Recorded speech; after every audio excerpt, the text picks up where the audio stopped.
एक बार की बात है, एक छोटे से गांव में रेयांश नाम का एक जिज्ञासु लड़का रहता था। उसे नई नई चीजें जानने का बहुत शौक था।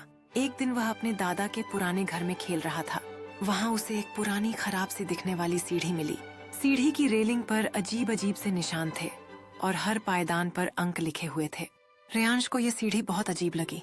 उसने इसे छुआ तो उसे लगा कि सीढ़ी गर्म है। उत्सुकतावश रेयांश सीढ़ी पर चढ़ने लगा।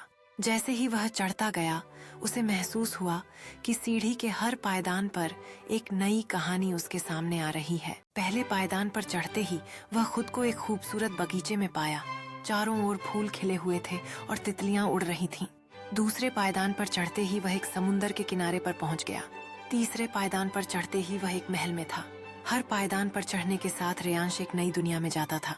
वह समुद्र में तैरता, जंगल में जानवरों के साथ खेलता और महल में राजा रानी की तरह रहता। रेयांश बहुत खुश था, लेकिन एक दिन रेयांश बहुत ऊपर तक चढ़ गया।